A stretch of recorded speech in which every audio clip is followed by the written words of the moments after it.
The rain had barely stopped when Nora Bennett was summoned to a private conference room on the 32nd floor of Meridian Dynamics, where Chief Operations Officer Marcus Vale sat beside an HR director and a company attorney, their carefully arranged folders making it obvious that the meeting had been planned long before she entered. A surveillance photograph showing Nora leaving a downtown co-working space had been enlarged on the table, and Marcus calmly accused her of secretly working for a rival company after hours. But instead of defending herself, Nora looked at the photograph, folded her hands, and quietly asked, "Have you already made your decision, or are you actually interested in hearing the truth?" Marcus slid a termination agreement toward her and explained that her access would be revoked immediately, while the attorney warned her that the company expected every password, security key, and technical document before she left.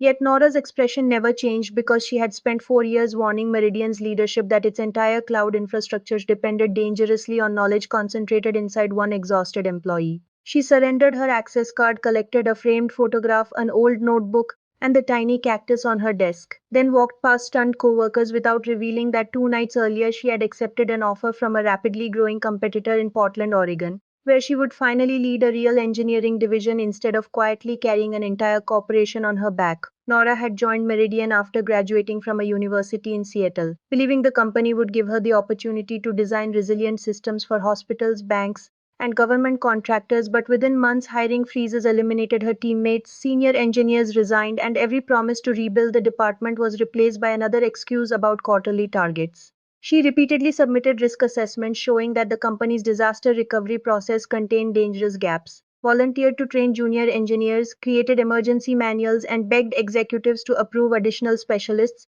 but her manager always responded with the same polished compliment: "You're the person we trust most." A sentence Nora eventually realized was not recognition at all, but a convenient way of avoiding the cost of replacing her. The breaking point came during a winter outage when a sophisticated attack disrupted several client systems, forcing Nora to work through 2 sleepless nights while executives watched the crisis from a comfortable boardroom and congratulated themselves afterward for having a world-class security response. Even though Nora had personally identified the intrusion, isolated the compromised network, and rebuilt the damaged safeguards before sunrise. When she requested a promotion and 3 additional engineers, the finance director offered her a modest bonus and told her that leadership believed she was too valuable where she was. And that phrase finally convinced her that Meridian did not intend to develop her career because keeping her exhausted, indispensable, and underpaid was more profitable. A month later, at a technology summit in Denver, Nora met Elena Torres, the security director of a company called Northstar Systems, after giving a presentation about decentralized disaster recovery. And their conversation continued long after the conference hall emptied because Elena was interested not merely in Nora's resume, but in the ideas behind her work and the problems she had spent years solving alone. Elena eventually offered Nora a confidential consulting arrangement that involved reviewing theoretical architecture and designing resilient strategies without touching Meridian systems, and for 6 weekends, Nora experienced something she had almost forgotten existed in professional life: intelligent colleagues asking for her opinion, challenging her ideas respectfully, paying her fairly, and building solutions with her instead of simply waiting for her to rescue them.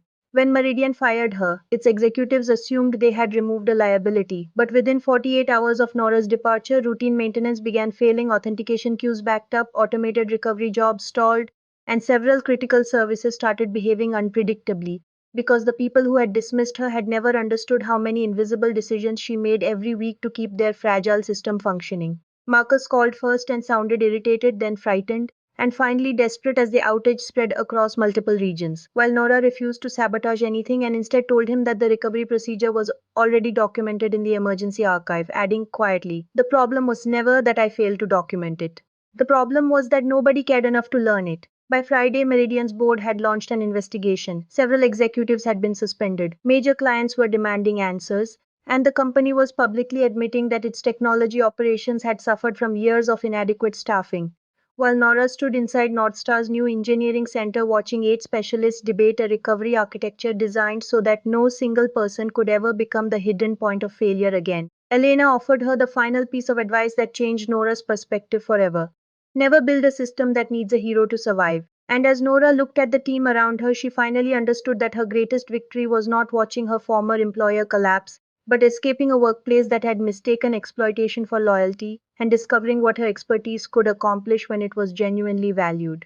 Please subscribe to our channel and share this video with your friends and family. We create entertaining and inspiring stories for our viewers. and your support helps us continue making great content for you.